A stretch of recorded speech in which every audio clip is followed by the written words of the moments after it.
teman-teman, balik lagi di Sains Santai, podcast yang bahas hal-hal ilmiah tapi tetap bikin kepala ringan.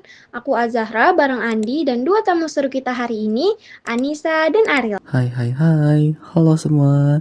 Jadi, hari ini kita bakal bahas sesuatu yang kecil banget, tapi literally bikin semua makhluk hidup bisa eksis. Kecil tapi penting.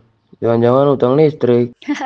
Bukan itu Ariel, yang ini lebih dasar dari segalanya. Yap, topik kita hari ini berjudul Drama Dunia Sel. Kita bakal bahas gimana sel bekerja, berkembang, dan bahkan beranak pinak. Oke, Anissa, saya ada pertanyaan klasik nih. Sebenarnya, sel itu apa sih? Sel itu unit terkecil dari makhluk hidup. Bisa dibilang, semua kehidupan dimulai dari sini. Sel punya kemampuan untuk tumbuh, membelah diri, dan melakukan berbagai aktivitas yang menjaga makhluk hidup tetap hidup. Jadi kayak versi mini manusia gitu. Iya, bisa dibilang gitu. Bahkan di dalam satu sel ada banyak banget komponen yang kerja bareng, mirip kayak kota kecil.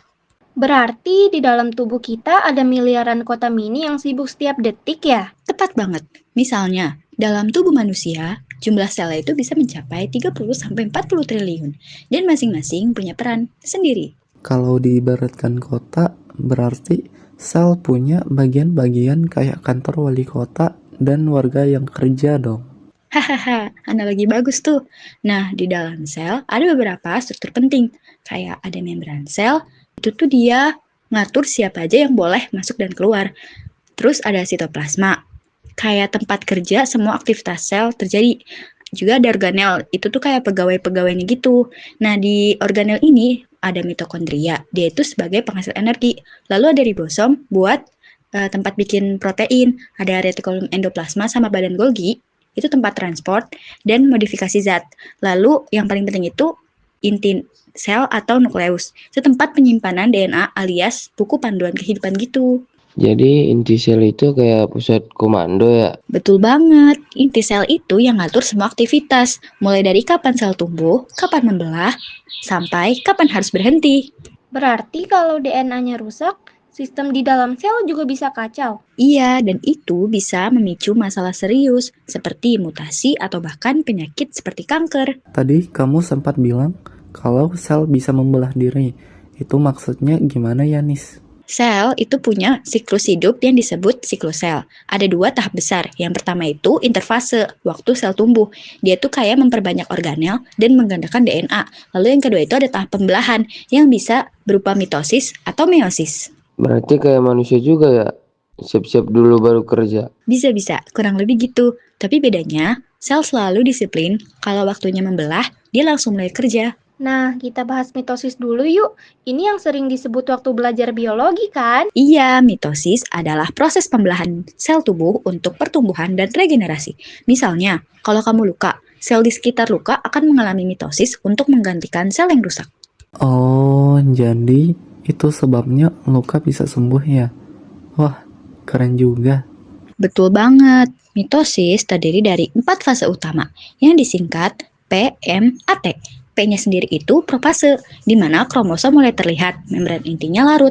Lalu ada metafase, kromosom berbaris di tengah sel. Selanjutnya anafase, kromatid ditarik kedua sisi berlawanan. Yang terakhir itu ada telopase, dua inti baru terbentuk. Lalu dilanjut dengan sitokinesis, yaitu pemisahan sitoplasma. Kayak proses produksi ya. Satu bahan mentah diproses jadi dua produk jadi. Iya juga ya, dan hasil akhirnya dua sel anak yang identik dengan induknya. Kalau tadi kan mitosis buat tumbuh. Nah, sekarang meiosis itu buat apa? Meiosis adalah pembelahan sel yang terjadi di sel kelamin sperma dan ovum. Bedanya, hasilnya 4 sel anak dan masing-masing punya setengah jumlah kromosom. Jadi kalau digabung lagi pas pembuahan, jumlah kromosomnya jadi normal lagi. Tepat sekali, itu sebabnya manusia punya jumlah kromosom tetap 46. Selain itu, di tahap awal meiosis ada proses yang menarik banget, namanya crossing over. Wah, itu kayak lintas jalur gitu. Bisa dibilang gitu, jadi kromosom itu kayak tukeran potongan DNA, sehingga tiap sel anak punya kombinasi gen yang unik. Itulah alasan kenapa nggak ada dua orang yang benar-benar identik, kecuali kembar identik. Berarti keragaman genetik manusia adalah hasil dari tukar-tukaran gen waktu meiosis ya. Iya, dan itu yang bikin setiap individu unik. Jadi kalau dirangkum, mitosis membantu tubuh tumbuh dan memperbaiki diri, sedangkan meiosis menjaga agar spesies tetap punya variasi genetik. Cerdas. Dua proses ini saling melengkapi. Tanpa mitosis, kita nggak bisa tumbuh. Tanpa meiosis, kita nggak akan punya keanekaragaman atau kemampuan beradaptasi. Keren banget. Berarti dalam tubuh kita setiap detik ada miliaran rama pembelahan sel yang bikin kita tetap hidup.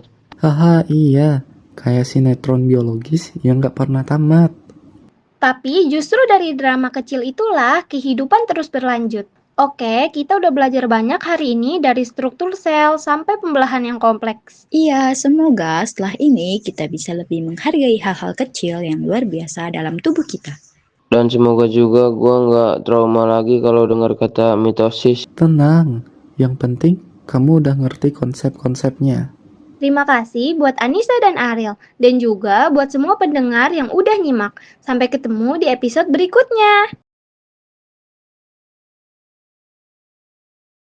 Tenang, yang tenang. Beda nggak bisa tenang.